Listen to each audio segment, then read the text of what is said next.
The decision to keep our troops in Afghanistan is something of an about-face for President Trump. So what does his base think of the speech last night? Steve Deace has a few thoughts. He hosts a nationally syndicated radio talk show. Hi, Steve.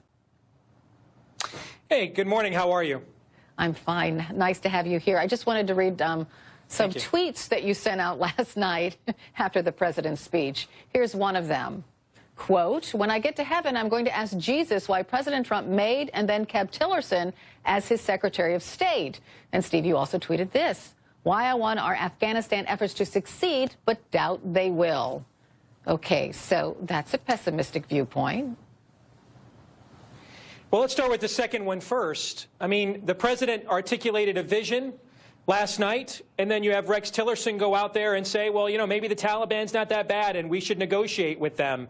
The same thing happened in Riyadh, Saudi Arabia back in May. I thought the president gave an excellent speech there, saying to the Muslim world, it is your job to police your own people. We're not here to terraform your culture anymore. We tried that. It failed. We're not going to do that anymore. And then when Saudi Arabia goes out there and confronts Qatar over Al Jazeera and their terrorist ties, Tillerson undercuts the president's messaging on that as well. So, I mean, it's hard enough. I think we've learned since 9/11, it is hard enough to win in this part of the world when you have a unified message, let alone when your Secretary of State is actually undercutting your generals and your commander-in-chief. So what should President Trump have said last night? And should he have ordered his men to stand down?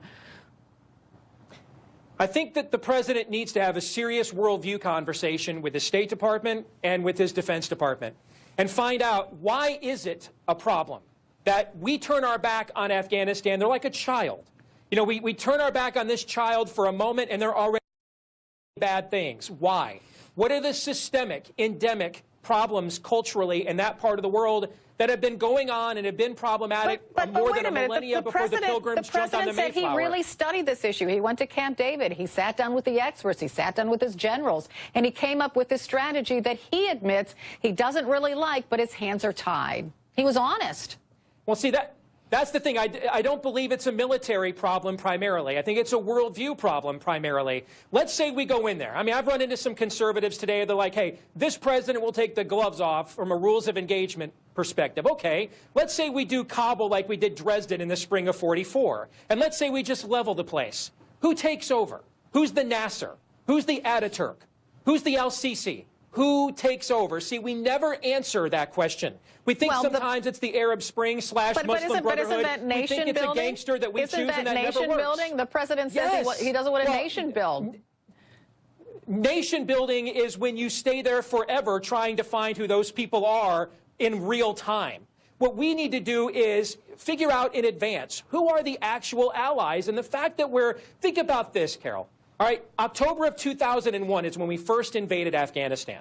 In about 7 weeks, the children born that month will be eligible to get a driver's license. 2 years after that, they will be eligible to then themselves serve in Afghanistan. This has gone on for too long because we haven't really addressed the worldview issues that have made that country a beacon and haven for terrorism and jihadism in the first place.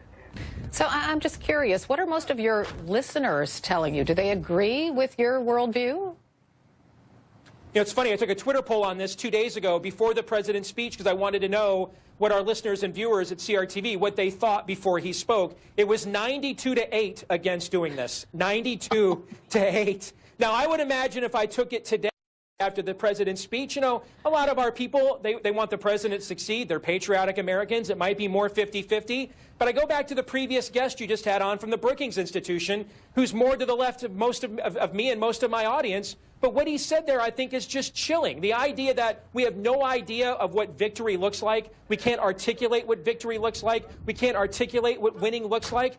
Well, you know, listen, man, there's a difference between fighting a war and being the world's mall cop. That's what he's talking about. And that's what people are just tired of. Yeah. I struggle with that, too. I mean, I know that President Trump tried to articulate what a win would be, but it sounded so familiar to me.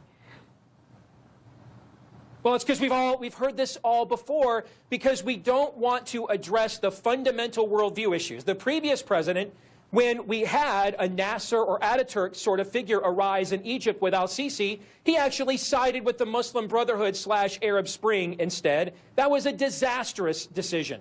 We actually have to accept our enemy's worldview for what it is, not for what we want it to be. And we have to work within the framework of the world as it is, not how we think tank it out or game plan it out. And because we won't address those worldviews, we keep thinking this is an issue of military strategy, and it's not. If we leveled Kabul tomorrow, if we leveled Pakistan tomorrow, and we could, what do we know would take place in its place? What would arise in its place? And the fact that we don't know the answer to that is why we ought to take a time out and seriously take a look at the mission creep and what is our ultimate objective before we actually do it. There's a difference between winning a war and just killing people. Oh, I agree with that, Steve Deace. Thank you so much for, I love this conversation.